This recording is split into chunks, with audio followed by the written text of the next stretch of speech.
फिर 73 प्रॉब्लम इसके बाद, ठीक है। चैप्टर है सर शेयर कैपिटल वाला, अकाउंटिंग फॉर शेयर कैपिटल। पहला क्वेश्चन पढ़ेंगे। One Limited forfeited 20,000 equity shares of rupees 100 each for the non-payment of first and final call of 40 rupees. The maximum amount of discount at which these shares can be reissued.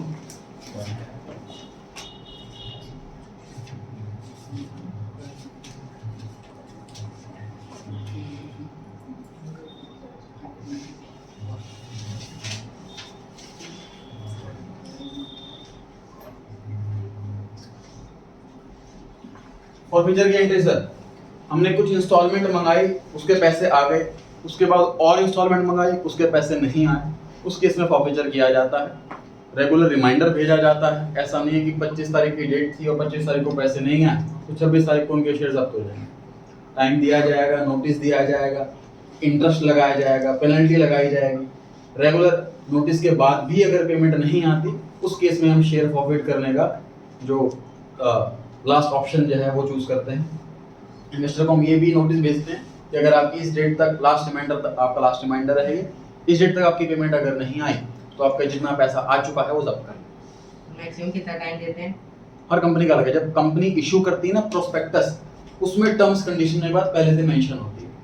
मतलब मैं जब company के shares खरीद रहा हूँ तो मुझे ये बात पहले से पता होगी कि ये कंपनी जब भी रिमाइंडर भेजेगी कॉल का तो मुझे कितना टाइम दिया जाएगा और विद इंटरेस्ट कितना टाइम दिया जाएगा, विद पेनल्टी कितना टाइम दिया जाएगा और कब मेरे शेयर फॉरफिट कर लिए।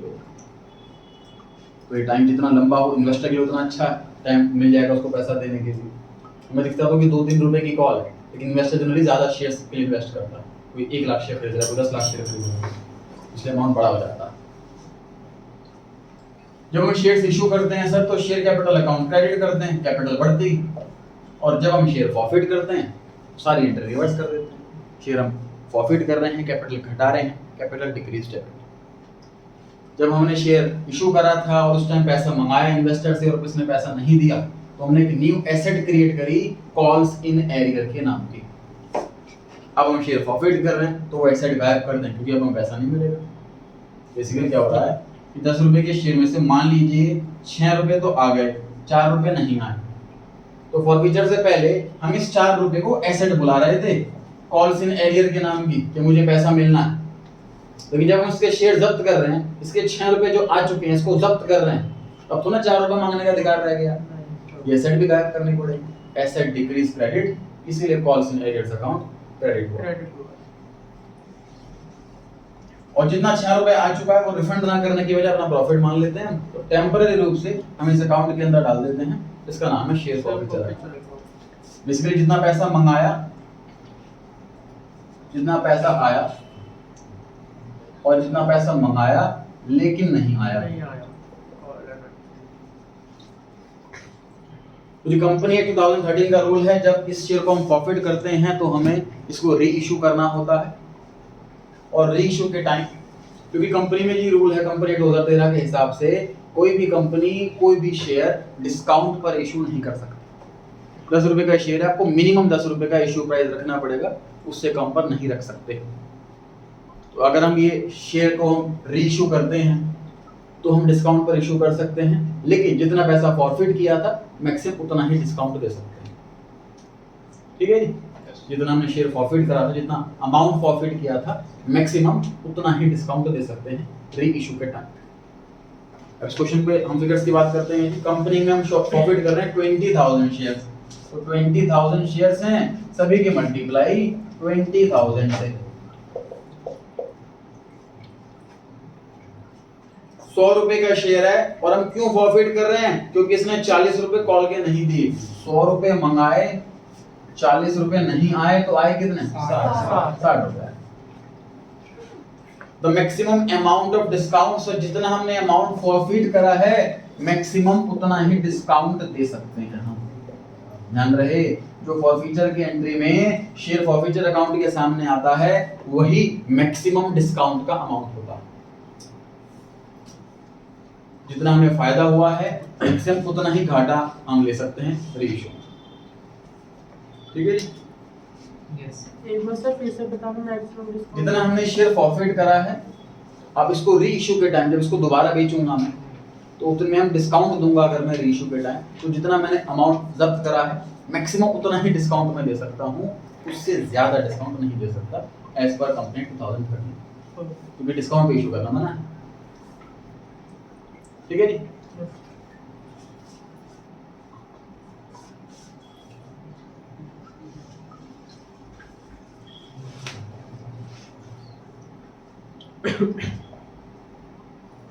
तो दो बातें पूछी जाती हैं रीइश्यू के लिए एमसीक्यू में।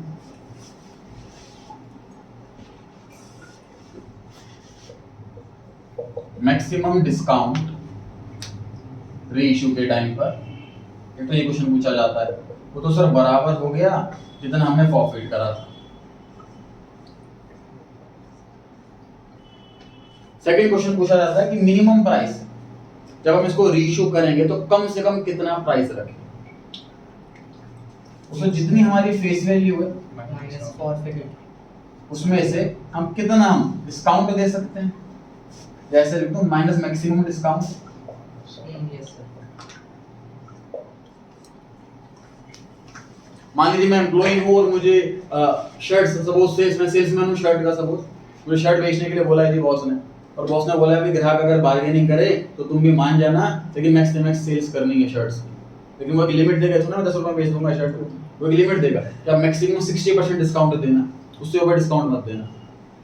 तो मेरा मिनिमम प्राइस क्या हुआ शर्ट बेचने का, 100 रुपए की शर्ट है, 60 रुपीज का डिस्काउंट है तो 40 में बेच सकता हूँ। ठीक है जी। मिनिमम प्राइस कितना होगा रेशियो का, जो इसका एमआरपी है, जो फेस वैल्यू है, माइनस मैक्सिमम जितना डिस्काउंट दिया जा सकता है। मैक्सिमम डिस्काउंट कितना दिया जा सकता है, जितना हमने फॉरफीचर के टाइम अमाउंट फॉरफिट किया। उसके पीछे लॉजिक इतना सही है सर कि डिस्काउंट पर इशू कर नहीं सकते हम, तो कुछ एक्स्ट्रा पैसा आया हुआ है इसको तो इस्तेमाल कर सकते हैं, अदरवाइज डिस्काउंट हम इशू नहीं कर सकते। वैसे कॉल सिनेरियोस नहीं कह सकते किसको? प्राइस को, मतलब इसके अमाउंट। कॉल से एड्रेस तो उसे कहते हैं दोस्त जो मैंने पैसा मंगाया और आया नहीं, है ना? बात तो वही होगी ना, फेस वैल्यू शेयर कैपिटल के इक्वल है ठीक है। और डिस्काउंट फॉरफीचर के इक्वल है, ये बहुत नया ऐसे हो गया। अच्छा कह रहे हो कि ये वाला अमाउंट कॉपी पेस्ट कर लो, हां सर जैसे कैसे यहाँ पे शेयर कैपिटल हुआ तो एंटर करो, इस एंटर में यहाँ पे शेयर कैपिटल हुआ तो शेयर कैपिटल मतलब एसपीआर का मिनिमम प्राइस नहीं, हाँ एसपीआर, सॉरी मैं शेयर बोल गया एसपीआर, नहीं कर सकते। है ना? डाउट स्टूडेंट का ये आ रहा था कि सर ये जो अमाउंट है वो इसके बराबर ही तो आ गया कि face value 60 for feature, sorry face value 100 for feature 60 तो 40 तो बचा, यहाँ पे 100 माइनस 60 40 तो बचा, तो सर ये वाला अमाउंट कॉपी पेस्ट कर दिया करेगा यहाँ पर, तो ऐसा कॉपी पेस्ट नहीं कर सकते क्योंकि इस एंट्री के अंदर कभी-कभी शेयर कैपिटल भी आता है। क्वेश्चन में देखेंगे वो एसपीआर, सॉरी मैं फिर शेयर कैपिटल भूल गया, एसपीआर रिफंड नहीं होगा ना? इसका रिफंड नहीं होगा। कौन सा ऑप्शन सही हुआ है जिसके अंदर मैक्सिमम डिस्काउंट पूछा हुआ है? मैक्सिमम डिस्काउंट मतलब जितना प्रॉफिट करा जी 12 लाख रुपए। सेम क्वेश्चन में बताइए मिनिमम प्राइस फटाफट से। 8 लाख कैसे आया सर? 20,000 शेयर है, 100 रुपए का एक, टोटल 20 लाख हो गए। 20 लाख में से 12 लाख का हमने प्रॉफिट करा है तो 12 लाख का मैक्सिमम डिस्काउंट है। 20 लाख माइनस 12 लाख 8 लाख आ गया। तो ऑप्शन नंबर ए के ब्रैकेट में लिख लीजिए मिनिमम प्राइस। ऑप्शन बी तो आंसर है इसका, ऑप्शन ए के ब्रैकेट में लिख लीजिए मिनिमम प्राइस।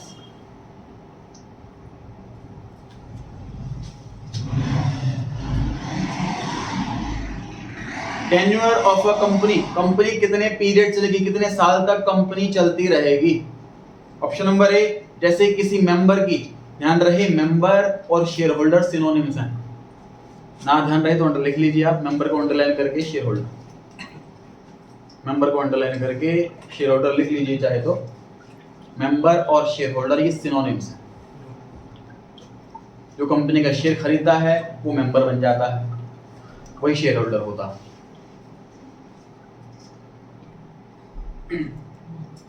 जितने जो प्रोफेशनल डिग्री वाले कोर्स होते हैं उसमें भी मेंबर बुलाते हैं उसको।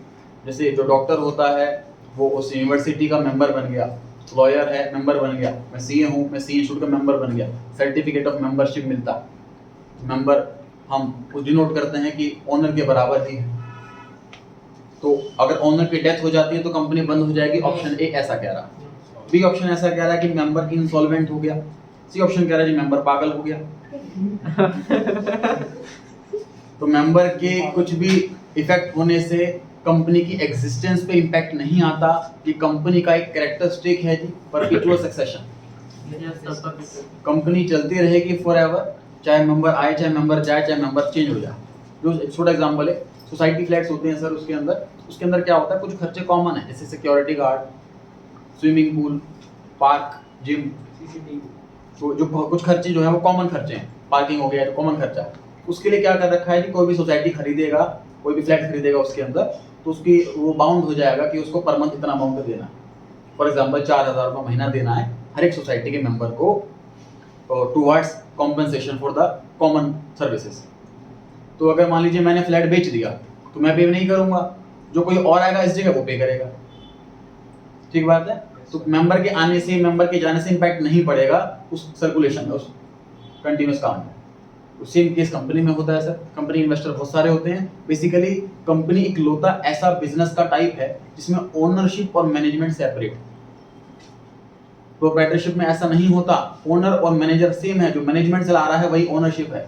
पार्टनरशिप में भी ऐसा ही होता है सर, जो मैनेजमेंट चला रहा है वही ओनरशिप में है। कंपनी में ऐसा नहीं होता, ओनरशिप सेपरेट है, मैनेजमेंट सेपरेट है।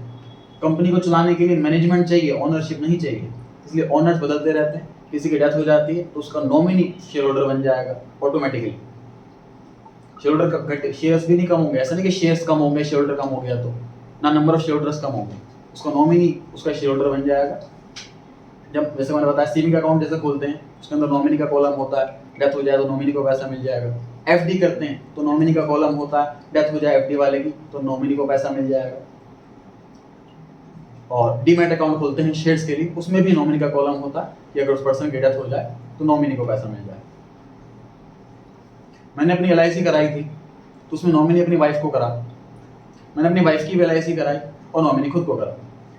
तो मैंने एजेंट से पूछा कि भाई दोनों निकल लिए तो फिर किसको पैसा मिलेगा, बाई चांस साथ में डेथ हो जाए तो उसमें क्या होता है, LIC कंपनी का रोल होता है, जो नॉमिनी होता है उसको तो पेमेंट मिलती है, बट बाई चांस किसी ने नॉमिनी का कॉलम नहीं भरा सपोज, ठीक, या नॉमिनी की डेथ पहले हो जाए इंश्योरेंस वाले पर्सन से, तो इस केस में जो उसका लीगल रिप्रेजेंटेटिव होगा, जो बाय डिफॉल्ट उसका वाइफ या बाय डिफॉल्ट उसके जो बच्चे होते हैं वो होता है, तो उनको पेमेंट मिलेगा। ठीक है जी। तो हमने क्या सीखा सर यहाँ पर कि क्योंकि कंपनी के अंदर ओनरशिप और मैनेजमेंट अलग अलग होती है, इसलिए कोई इम्पैक्ट नहीं पड़ता कंपनी के टेन्योर पे। तो ऑप्शन नंबर डी आंसर आ गया जी, none of this. Third question जी, the portion of authorised capital, underline कर लीजिए, ऑथोराइज इसके 3-4 नाम बोलो। हाँ जी, authorised capital, maximum capital, registered capital, लिखते जाओ, नॉमिनल कैपिटल।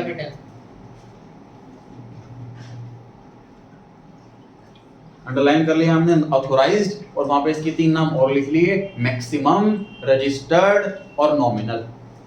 एक ही चीज के 3 नाम है। जब भी कंपनी से रजिस्टर्ड कराने के लिए जाएंगे ROC के पास, what is ROC, registrar of companies, तो उसको हम बताते हैं सर हमारी मैक्सिमम कैपिटल आपको कितनी रखनी है, जितना ऑथोराइज्ड करवाएंगे हम उतने शेयर्स इशू कर सकते हैं मैक्सिमम। तो जनरली जो हमारा अभी प्लान होता है कितना मुझे पैसा लगाना है कंपनी के अंदर, उससे 10-20% एक्स्ट्रा हम ऑथोराइज करवा लेते हैं। इसको बाद में बढ़ाया जा सकता है, अगेन इंक्रीमेंटल फीस दे करके, थोड़ी लीगल प्रोसीडिंग बढ़ जाती है, मेमोरेंडम एसोसिएशन दोबारा से प्रिंट होगा, इसलिए कंपनी स्टार्टिंग में ठीक ठाक ऑथराइजेशन ले लेती है। जितनी ज़्यादा ऑथराइज कराएंगे उतनी ज़्यादा फीस जाएगी, इसलिए बहुत ज़्यादा भी ऑथराइज नहीं करवाते। Which can be called up only during winding up is called wind up किसे बोलते हैं सर, लिक्विडेशन इसका दूसरा नाम है, जब कंपनी बंद हो जाती है, closure of the company, closure of the company या लिक्विडेशन ऑफ द कंपनी या wind up of the company. Again एक चीज के 3 नाम है। जो ऐसा पैसा है जो हमने रिजर्व करके रखा हुआ है, तो सबसे समझ लीजिए कंपनी ने अपनी LIC करवा ली कि जब कंपनी की डेथ होगी तो इतना पैसा आ जाएगा। सर शेयर्स लेने का मतलब इन्वेस्टमेंट ही नहीं है, शेयर्स लेने का मतलब लाइबिलिटी भी है। एक कंपनी का 10 रुपए का शेयर मैंने खरीद लिया, अभी तक कंपनी ने 6 रुपए मांगा है, 6 रुपए में दे चुका हूँ, 6 रुपए मेरे लिए एसेट है, लेकिन 4 रुपए लाइबिलिटी भी। कंपनी कभी भी 4 रुपए मांगा सकते, देने पड़ेंगे। हुआ तो लगे कि 6 रुपए का शेयर मैं बेच सकता हूँ किसी और को, फिर लाइबिलिटी उसकी बन जाएगी 4 रुपए की। कंपनी लेकिन बंद होने की प्रोसीडिंग स्टार्ट हो जाती है अगर, तो अप टू 1 ईयर तक शेयर नहीं बेच सकते, ये भी कंडीशन आ जाती है। तो option number D reserve capital. Sir हमने कैपिटल रिजर्व में डाल दी है, कैपिटल का कुछ पोर्शन, फॉर एग्जांपल 10 रुपए का शेयर है, हमने अभी तक सिर्फ 8 रुपए मंगाए और 2 रुपए हमने रिजर्व में डाल दिए कि अगर कंपनी बंद होगी तो ही पैसा मंगाएंगे, वरना नहीं मंगाएंगे। अपना पैसा ब्लॉक कर रहे हैं। तो समझ लीजिए कंपनी रिटायरमेंट के लिए पैसा जोड़ रही है। ये बड़ा डिसीजन है, पैसा लंबे टाइम के लिए ब्लॉक करना, ये बहुत बड़ा डिसीजन है, छोटा डिसीजन नहीं है। इसलिए इसके लिए क्या चाहिए होता है? Special resolution. Special resolution. ध्यान दीजिए सबको, क्या होता है special resolution? Yes yes sir. Company में जो भी डिसीजन होते हैं सर छोटे बड़े, उसके लिए शेयर होल्डर से वोटिंग करवाई जाती है। शेयर होल्डर्स कहेंगे तो ये काम होगा, शेयर होल्डर मना करेंगे तो ये काम नहीं होगा। सर हाँ जी, reserve capital capital reserve same होती है, अलग अलग होती बिल्कुल है? डिफरेंट होती है, डिस्कस करते हैं इसको।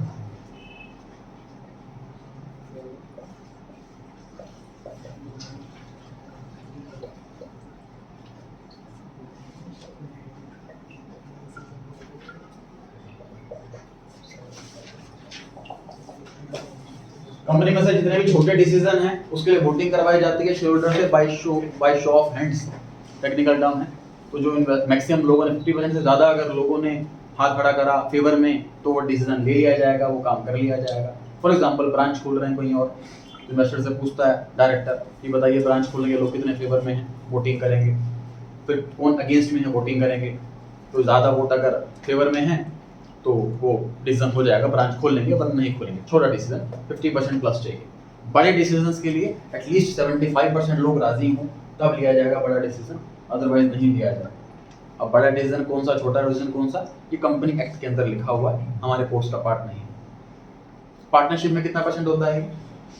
100%। यहाँ 100% और यहाँ कितना होता है? कोई भी सकता है उसे। 1% मतलब कोई भी एक पार्टनर बोलते हैं। छोटा डिसीजन के लिए कोई भी एक पार्टनर अगर एग्री हो जाए कि मुझे ये काम करना है, फॉर एग्जांपल गुड्स परचेज करना है, तो ये छोटा डिसीजन है, कोई सिंगल पार्टनर भी डिसीजन ले सकता है, बाकी उसे बिना पूछे। लेकिन अगर कोई बड़ा डिसीजन है तो उसके अंदर 100% रजामंदी चाहिए, कंसेंट चाहिए 100%। अगर 50 पार्टनर हैं, 49 मान गए, एक मना कर रहा है, तो वो काम नहीं किया जा सकता। सर ये कैसे पता चलेगा कि कौन सा बड़ा डिसीजन कौन सा छोटा? कंपनी पार्टनरशिप एक्ट 1932 के अंदर टोटल 8 डिसीजंस लिखे हुए हैं, उनको बड़ा डिसीजन बोला गया है, बाकी सारे डिसीजन छोटे डिसीजन। उन 8 में एक एग्जांपल बताता हूं, इमूवेबल प्रॉपर्टी खरीदना, बिल्डिंग। दूसरा एग्जांपल है नए पार्टनर को एडमिट करना। ठीक है, ये बड़े डिसीजन कहे गए हैं। और हम अपनी पार्टनरशिप डीड बना करके इस लिस्ट को, इस 8 ही लिस्ट को बढ़ा या घटा भी सकते हैं। जैसे उस 8 आइटम्स की लिस्ट के अंदर गुड्स खरीदना नहीं है, लेकिन हम डीड में लिख दें कि गुड्स खरीदना हमारे लिए बड़ा डिसीजन है, सारे पार्टनर मानेंगे तो ही गुड्स खरीदेंगे, वरना नहीं। या हम उस 8 आइटम्स की लिस्ट को छोटा भी कर सकते हैं। हमने एग्रीमेंट में लिख लिया कि कोई भी पार्टनर जब चाहे बिल्डिंग भी खरीद सकता है। ठीक है, उस 8 आइटम्स की लिस्ट को हम इंक्रीज या डिक्रीज कर सकते हैं अपने एग्रीमेंट के हिसाब से। क्लियर हो गई जी बात? Yes sir. तो छोटे डिसीजन में जो कंपनी के डिसीजन होते हैं, कंपनी की बात करना है, पार्टनरशिप की नहीं अभी। जो छोटे डिसीजन है 50% से ज्यादा लोग राजी होने चाहिए, इसको टेक्निकली टर्म देते हैं सर हम ordinary resolution.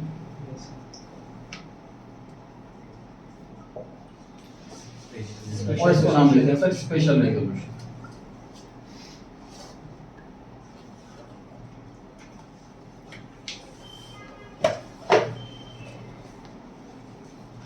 Option number D reserve capital answer है। ब्रैकेट में लिख लीजिए बाय पासिंग स्पेशल रेजोल्यूशन। ये भी टर्म ध्यान होनी चाहिए आपके, बाय पासिंग स्पेशल रेजोल्यूशन।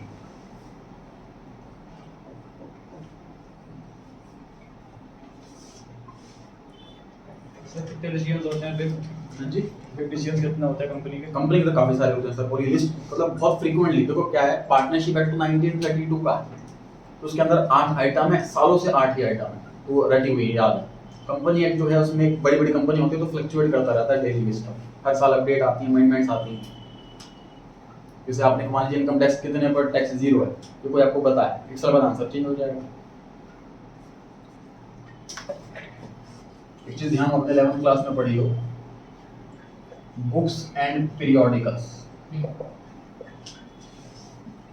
क्या फर्क होता है ये दो वर्ड में? ये एसेट होता है कि एक्सपेंस होता है? बुक्स एंड पीरियोडिकल्स एसेट होता है, ये एक्सपेंस होता है, और इन दो वर्ड में क्या फर्क होता है बताएं? सर बुक्स एसेट होती है, पीरियोडिकल्स होती है एक्सपेंस। वजह फर्क क्या दोनों में? सर बुक्स लंबे टाइम तक चलती है, पीरियोडिकल जैसे मैगजीन्स हो गई, इसी ईयर या मंथ। परफेक्ट आंसर, बिल्कुल परफेक्ट आंसर है जी। बुक्स ऐसी बुक्स हैं जिसकी लाइफ मोर देन 12 मंथ्स है, पीरियोडिकल्स वो वाली बुक्स हैं जिनकी life up to 12 months. Income tax की बुक पीरियोडिकल्स में आती है, कंपनी एक्ट की बुक पीरियोडिकल्स में आती है, हर साल अपडेट आती है, अमेंडमेंट आते हैं, पुरानी बुक बेकार हो जाती है। अकाउंट्स की बुक बुक के अंदर आती है, बुक्स के अंदर मोर देन 12 मंथ की लाइफ, इसमें अपडेट फ्रीक्वेंटली नहीं आते। पार्टनरशिप एक्ट की बुक है, एसेट है, उसमें अपडेट जल्दी नहीं आती। ठीक है जी। क्वेश्चन 4 पर आ गए जी हम। A company may issue shares by public subscription by private placement for consideration other than cash। देखिए ये ए ऑप्शन तो आपको समझ में आ गया है कि सर पब्लिक में शेयर्स इशू कर रहे हैं, कोई दिक्कत नहीं है। ऑप्शन सी भी आप लोगों ने कर रखा है कि सर मशीनरी खरीदी बदले में शेयर्स इशू कर दिए, या बिल्डिंग खरीदी बदले में शेयर्स इशू कर दिए, ये भी सही है। ये ऑप्शन बी क्या है? एक बड़े इन्वेस्टर को डायरेक्टली शेयर्स अलॉट करते हैं। जब भी किसी कंपनी का आईपीओ निकलता, इनिशियल पब्लिक ऑफर निकलता, तो उसके अंदर वो 3 कैटेगरी बनाते हैं कि इतना शेयर्स प्रमोटर का रहेगा, इतने % होल्डिंग फाइनेंशियल इंस्टीट्यूशन का रहेगा, उनसे पहले से बात करके रखते हैं, और बाकी की इतनी रिटेल इन्वेस्टर के लिए, मतलब कि आम जो आदमी है जो नॉर्मल शेयर्स परचेज करना चाह रहा है, कोई इंस्टीट्यूशन नहीं है, उसे बोलते हैं रिटेल इन्वेस्टर। तो कैटेगरी कर लेते हैं कि किस इन्वेस्टर के लिए कितना हम पोर्शन छोड़ रहे हैं। प्राइवेट प्लेसमेंट से कंपनी का एक काफी हद तक फाइनेंस एक ही जगह से आ जाता है, तो कंपनी टेंशन फ्री हो जाती है, लेकिन इतनी ज्यादा होल्डिंग भी उनको नहीं देती कि वो कंपनी होल्ड कर ले। कंपनी अगर किसी एक पर्सन के पास 50% से ज्यादा शेयर्स आ जाते हैं तो कंपनी में मेजॉरिटी उसी की चलती है। तो कंपनी ये चीज देखती है कि ऐसा ना हो कि एक ही जने के पास काफी ज्यादा शेयर्स। कंपनी इसलिए कोशिश ये रखती है कि ज्यादा से ज्यादा लोगों को शेयर दें और कम से कम शेयर्स दें, ताकि पर पर्सन किसी की होल्डिंग ज्यादा ना हो जाए। तो ऑप्शन नंबर डी है सर आंसर, कंपनी किसी भी तरीके से शेयर्स इशू कर सकती है। Question number 5 sir, share application account, ये कौन सा अकाउंट है? पर्सनल, रियल या नॉमिनल? तो पर्सनल है। एप्लीकेशन अकाउंट ये इंडिकेट कर रहा है उन पर्संस को जिन्होंने अप्लाई कर रखा उनका पैसा आ रहा है। एप्लीकेशन अकाउंट एक तरह से लोन अकाउंट ही है सर, जब तक हम शेयर्स उनको अलॉट नहीं कर देते। इनफैक्ट अब तो जो अपडेट आया है, जो आईपीओ में अपडेट आया है, वो ये आया है कि अब तो पैसे लेते ही नहीं कंपनी वाले। एक ब्लॉकिंग का ऑप्शन होता है, जैसे अभी आदित्य बिरला ग्रुप का एएमसी का आईपीओ निकला था, मैंने अप्लाई किया था, उसके अंदर 14,940 के आसपास का। तो जब मैंने अप्लाई करा एप्लीकेशन के टाइम ही उन्होंने 14,900 मेरे बैंक से लिंक करा और मेरे बैंक से ना अमाउंट ब्लॉक कर दिया, मतलब मेरे अकाउंट से पैसे कटे नहीं। फॉर एग्जांपल मेरे अकाउंट के अंदर 50,000 रुपए रखे हैं तो 14,000 ब्लॉक हो गए। अब मैं मैक्सिमम 36 निकाल सकता हूँ अपने अकाउंट से।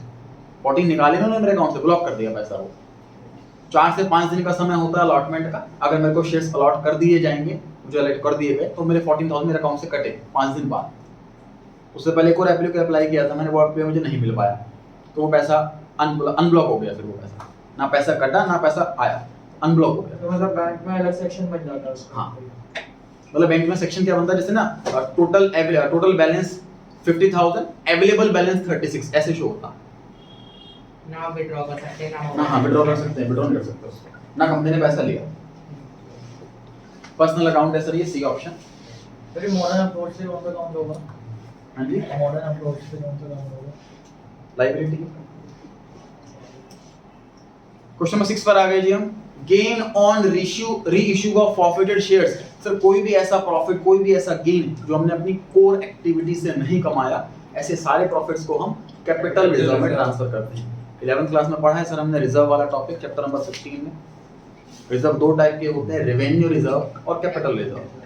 अपनी कोर एक्टिविटी से जो मेन काम करते हैं उससे कमाया है अगर, तो वो रेवेन्यू रिजर्व कहलाता है। और कोई ऐसी एक्टिविटी से कमाया है जो आपकी मेन एक्टिविटी नहीं है, कोर एक्टिविटी नहीं है, उसको कैपिटल रिजर्व में ट्रांसफर करते हैं। एग्जांपल कि आपके डैडी की सपोज 50,000 सैलरी है, 40,000 खर्चे हैं, 10,000 उन्होंने की एफडी कर, 10,000 रुपए सेविंग कर ली, दिस इज रेवेन्यू रिजर्व। उनकी जमीन गांव में थी, उन्होंने बेच दी, उसमें 10 लाख का प्रॉफिट हो गया, this is capital reserve. Clear हो गई जी बात? Yes, तो शेयर प्रॉफिट करना कंपनी का मेन काम नहीं है, ये मेन सोर्स ऑफ इनकम नहीं है, इसलिए इसे कैपिटल रिजर्व में ट्रांसफर करते हैं। B option. 7th क्वेश्चन पर आ गए सर हम।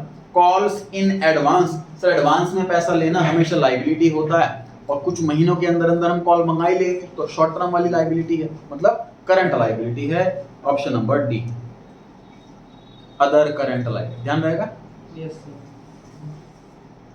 क्वेश्चन नंबर 8 पर आकर शेयर कर लीजिए, आपको शेयर कर लीजिए। क्वेश्चन नंबर 8 पर आ गए जी। Company invited applications for 28,000 share. Company invite करी एप्लीकेशन 28,000 शेयर्स की। Applications for 35,000 shares were received. कितनी एक्स्ट्रा आ गई? 7,000 एक्स्ट्रा आ गई। ये केस कौन सा होता है सर? ओवर सब्सक्रिप्शन वाला केस होता है। The company rejected 5,000 shares, reject करे 5,000, रिजेक्ट करने के बाद अब कितनी एप्लीकेशन बच गई? 30,000 एप्लीकेशन बच गई, इसमें से 28 अलॉट की जाएंगे। And gave full allotment to the applicants of 8,000 shares and pro rata to the rest। ये क्या कर रहा है? क्वेश्चन कंफ्यूज कर रहा है।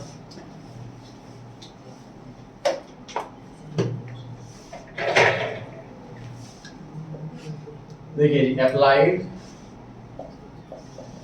Allotted, category. Total applied sir बता दिया क्वेश्चन के अंदर 35,000, टोटल अलॉटेड बता दिया क्वेश्चन के अंदर 28,000। पहले बात करी सर हमने 5,000 शेयर्स की, इन्होंने अप्लाई करा 5,000 शेयर के लिए और हमने इनको एक भी शेयर नहीं दिया, सारे शेयर रिजेक्ट कर दिए। उसके बाद बात करी 8,000 शेयर्स की, इनको हमने फुल अलॉटमेंट दी। वीआईपी वाले लोग हैं जी, जितने शेयर्स मांगे उतने शेयर्स दिए। जैसे मैंने बताया था प्राइवेट प्लेसमेंट वाला जो होता है वही वाला कैटेगरी होती है। और उसके बाद आगे कुछ बताएंगे, आगे निकाल नहीं सकते क्या? टोटल तो पता है। Yes, sir. टोटल एप्लीकेशन 35, यहाँ पर हिसाब मिल गया है जी हमें 8 और 5 का, तो यहाँ पे कितना बचा? 22. टोटल अलॉट कर रहे हैं 28, 8 इनको अलॉट कर दिए, 0 इनको अलॉट कर दिए, तो यहाँ पे अलॉट कर रहे हैं। तो बेसिकली 22,000 शेयर एप्लीकेंट्स को हमने 20,000 शेयर्स अलॉट करे। तो ये प्रो राटा की जो रेशियो बन गई है वो ये बन गई है। क्वेश्चन में यही मांगी थी, तो कॉपी में नोट कर लीजिए। प्रो राटा की रेशियो। हाँ जी, कॉपी में नोट कर लीजिए।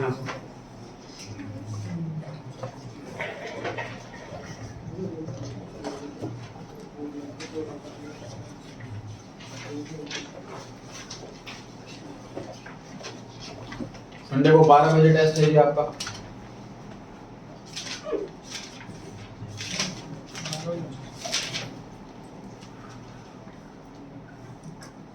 टोटल 55 क्वेश्चंस हैं, जिसमें कि आपको सिर्फ 45 अटेम्प्ट करने हैं। 45 क्वेश्चंस अटेम्प्ट करने के लिए आपको 90 मिनट्स का समय दिया जाएगा, मतलब पर क्वेश्चन 2 मिनट्स।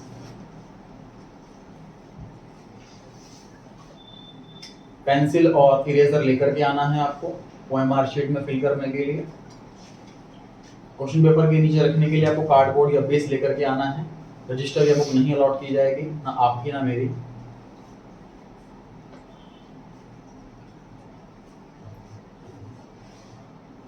सर कैंसिल नहीं कर सकते हो एम?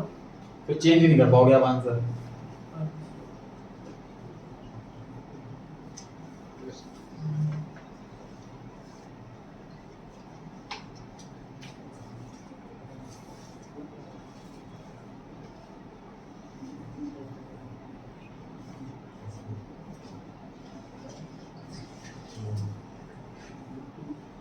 सर हो गया।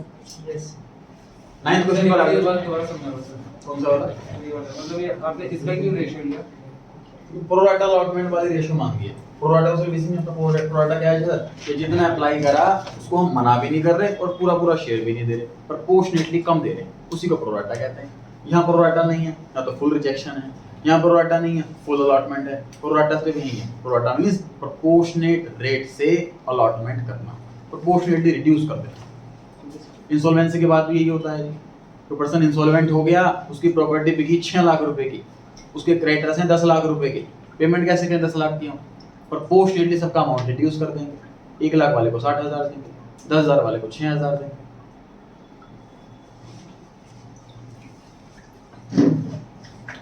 क्वेश्चन नंबर 9 पर आ गए हैं जी हम। Y limited purchased a machinery from PK limited and issued 540 shares of ₹25 each, page 25 है, ध्यान रखेंगे।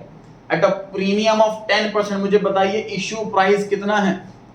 27.5।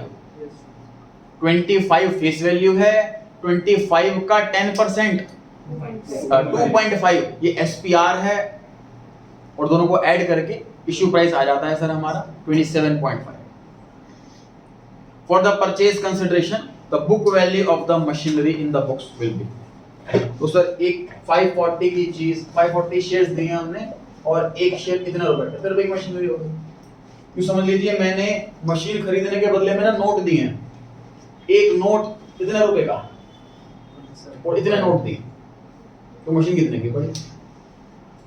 मशीन कितने रुपए में खरीदी मैंने, क्वेश्चन में ये पूछा हुआ है, बदले में मैंने इतने शेयर दिए और एक शेयर इतने रुपए का, तो जो मल्टीप्लाई करके आएगा वही कितने की मशीन पड़ी।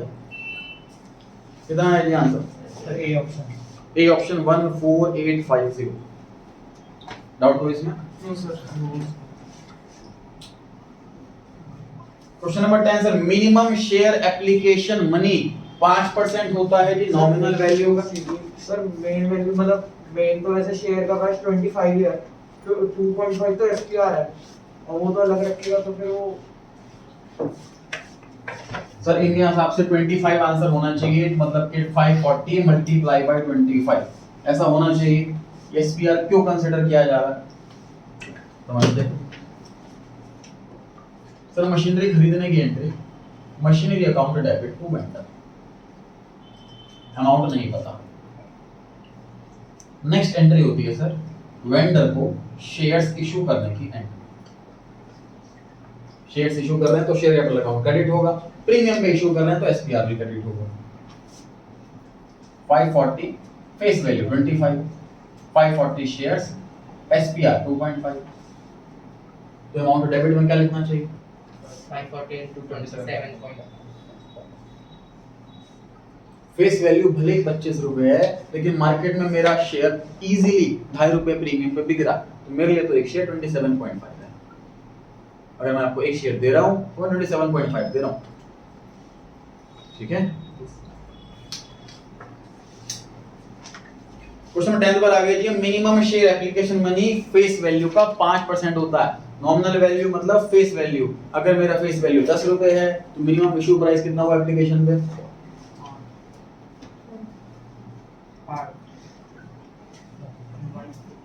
15। सर मिनिमम इशू अरे इतनी मेहनत खराब है सबकी। फेस वैल्यू अगर 10 रुपए है तो एप्लीकेशन का अमाउंट मिनिमम कितना होगा? 50 पैसे।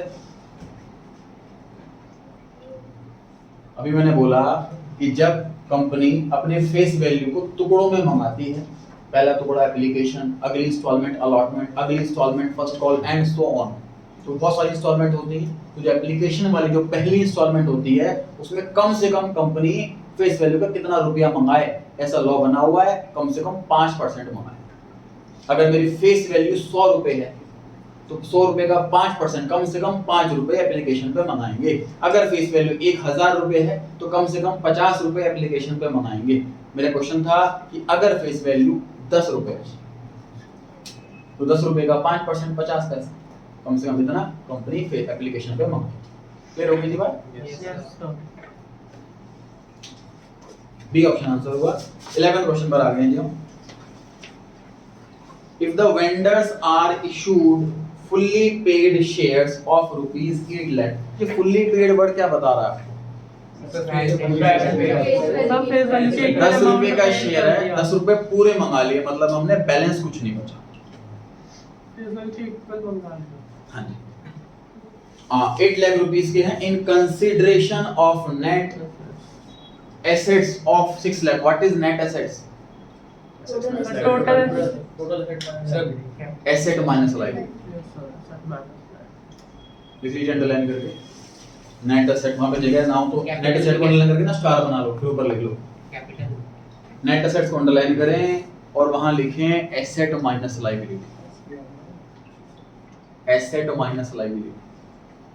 कैपिटल एम्प्लॉयड भी होती है नहीं, वो ना अलग सेंस में चला गया, बताता हूँ मैं कैसे।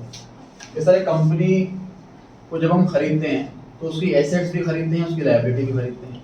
अगर एसेट 10 करोड़ की है और लायबिलिटी 2 करोड़ की है तो कंपनी को हम 8 करोड़ रुपए देंगे। इस कंपनी की नेट एसेट्स 8 करोड़ है। क्यों बोल रहे हैं कि मान लीजिए इन लोगों को कहीं से पैसा लेना भी है तो कहीं पैसा देना भी है, तो कंपनी खरीदने के बाद मुझे अल्टीमेटली जो मुझे पैसा मिलेगा वो 8 करोड़ ही मिलेगा।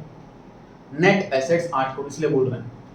इसके फॉर्मूले के हिसाब से देखोगे तो कैपिटल एम्प्लॉयड के बराबर है, लेकिन हम अलग मीनिंग हो रहा है। मैं आपको समझाना चाह रहा हूँ नेट एसेट्स का मीनिंग।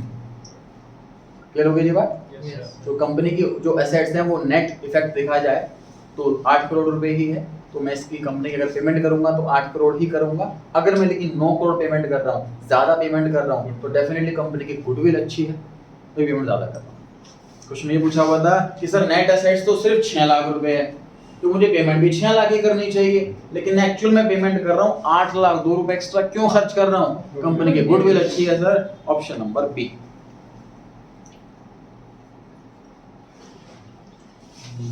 सेम क्वेश्चन दोबारा करते हैं सर, अमाउंट इंटरचेंज कर देते हैं। इस कंपनी की नेट एसेट्स 8 लाख रुपए की है और मैं सिर्फ 6 लाख रुपए दे रहा हूँ, 2 लाख का फायदा हो गया। ये फायदा हमने अपने मेन काम से नहीं कमाया, ऐसे फायदे को कैपिटल रिजर्व में ट्रांसफर करेंगे। ऐसे केस में सी ऑप्शन आंसर आ जाता। ध्यान रहेगा जी। अगर हम एसेट्स ज्यादा हैं पेमेंट कम तो फायदा हो गया कैपिटल रिजर्व, एसेट कम है पेमेंट ज्यादा तो नुकसान हो गया। पेमेंट ज्यादा क्यों कर रहे हैं? गुडविल की वजह से। ध्यान रहेगा। 12th पर आ गए जी। इनमें से कौन सी बात सही है बतानी है सर। ऑथराइज्ड कैपिटल क्या होता है? जो मैक्सिमम कैपिटल होता है कंपनी जितना इशू कर सकती है, मैक्सिमम।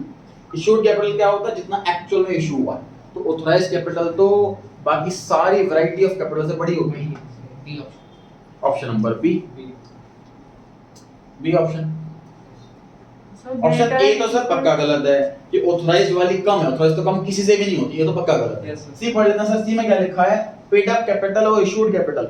इशू जितने शेयर्स करे उसमें से कुछ पैसा आएगा, कुछ पैसा नहीं आएगा। तो paid up capital basically is a part of issued capital. Yes sir. तो पेड अप इशू से ज्यादा बड़ी नहीं हो सकती। सी ऑप्शन इसलिए गलत। आप क्या पूछ रहे थे सर? क्या ये और मतलब कि ग्रेटर एंड इक्वल टू नहीं आएगा ऑथराइज में? वो ग्रेटर साइन और इक्वल टू उसके इक्वल आ सकता है। बिल्कुल भी आ सकती है ना। Yes. बी तो पक्का ट्रू है। 13 पे आ जाएंगे। Those preference shares which do not enjoy the right to share additional profits come under the category of जो प्रॉफिट नॉन पार्टिसिपेटिंग बोलते हैं सर उसको, जो प्रॉफिट में पार्टिसिपेट नहीं करते। तो कोई वैरायटी, हर चीज में ना बहुत सारी वैरायटी होती है, ऑप्शंस निकालती है कंपनी अगेन इन्वेस्टर्स को अट्रैक्ट करने के लिए। तो कंपनी ऐसे प्रेफरेंस की कैटेगरी निकालती है, उनको कहते हैं कि आपका डिविडेंड रेट 10% है।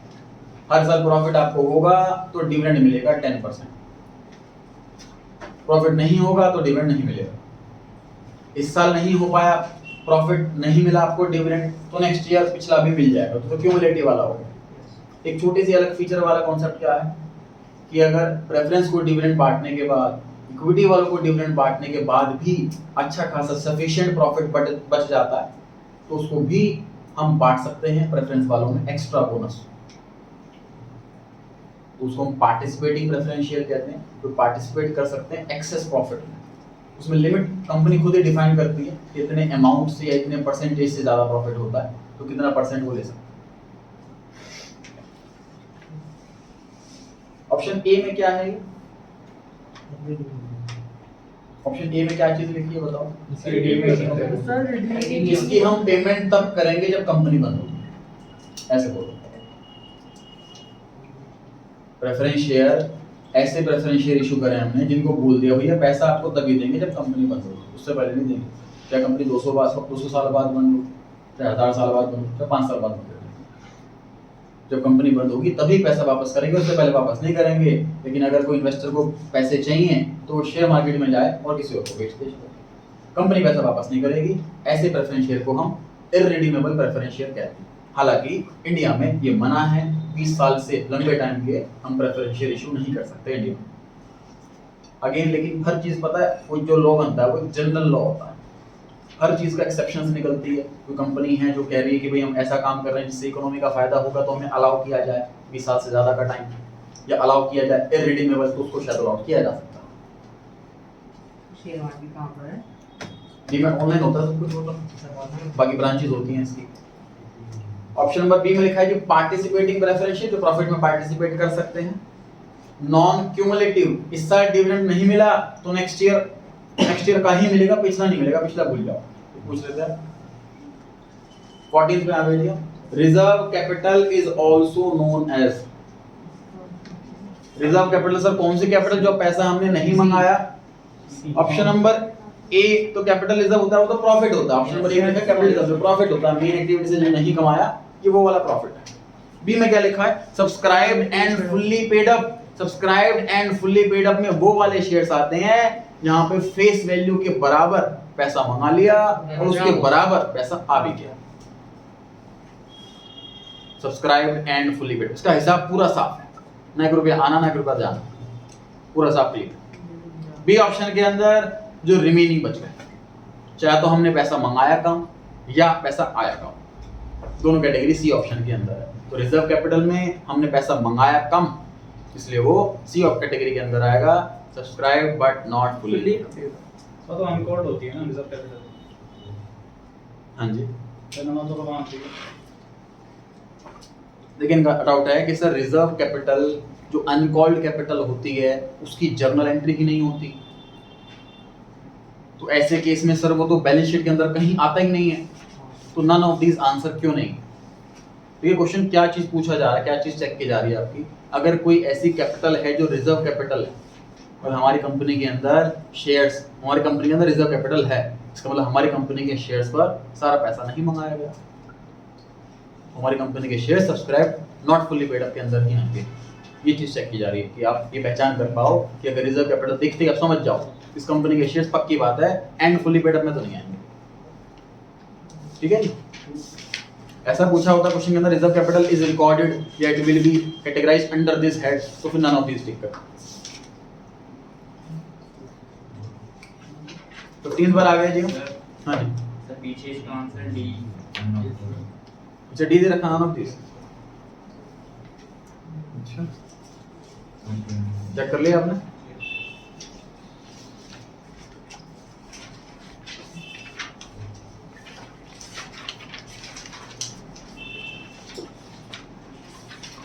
चेक कर, चेंज कर लीजिए पीछे आंसर चेंज कर लीजिए।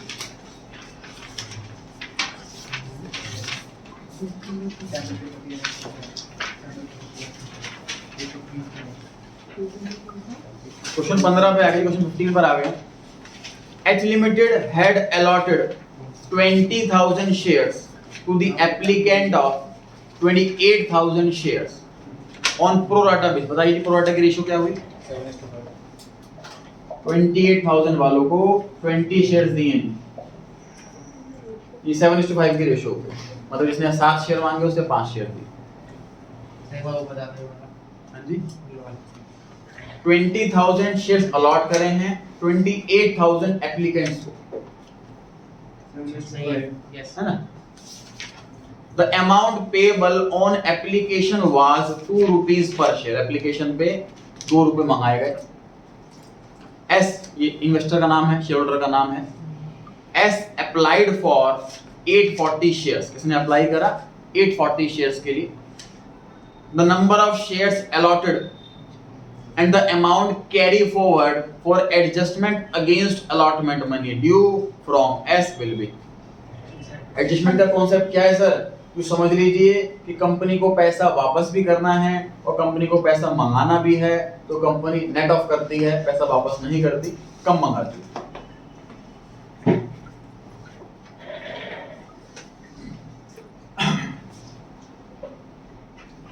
सर मिस्टर जो एस है, इसने जब कंपनी में आया तो उस कंपनी में इसने 840 शेयर्स के लिए अप्लाई करा। जब हम शेयर्स अप्लाई करते हैं उसमें नंबर ऑफ शेयर्स का ऑप्शन आता है, कॉलम आता है, उसमें हम फिल करते हैं कि हमें कितने शेयर्स के लिए अप्लाई करना है। वो फिल करने के बाद उसकी मल्टीप्लाई ऑटोमेटिकली हो जाती है एप्लीकेशन मनी से और टोटल अमाउंट लिखा हुआ आ जाता है। तो जब इसने कंपनी में अप्लाई करा होगा तो उसने इतने रुपए दिए, 840 शेयर्स के लिए अप्लाई करा और पर शेयर 2 रुपए मंगाए गए हैं एप्लीकेशन पे। टोटल पेमेंट इसने इतनी करी होगी जब इसने अप्लाई करा शेयर्स के लिए। क्योंकि 7:5 की रेशियो तो शेयर्स कितना अलॉट किया होगा इसको हमें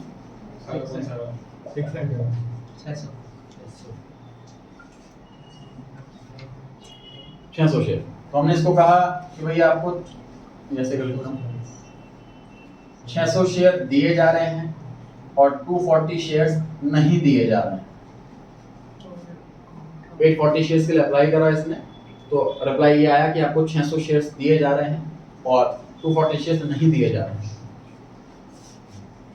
ये पैसा तो चला गया सर शेयर एप्लीकेशन में। अब लॉजिकली अगर हम शेयर रिजेक्ट करते हैं किसी के तो हमें पैसा रिफंड कर देना चाहिए, लेकिन हम इसके तुरंत बाद ही अगली इंस्टॉलमेंट का पैसा मंगाते हैं, अलॉटमेंट का पैसा मंगाते हैं।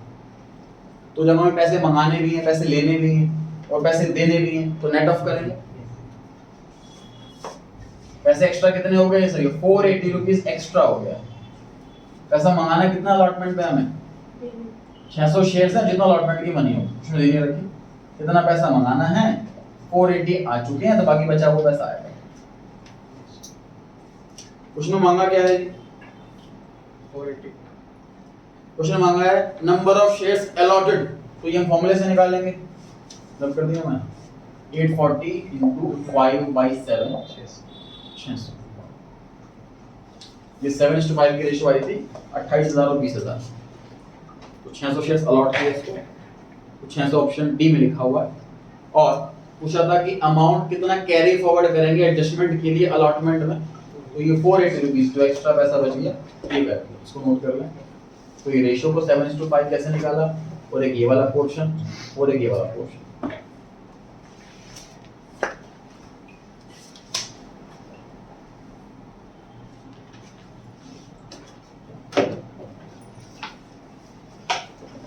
नोट कर लीजिए कॉपी में, क्या लिखना है।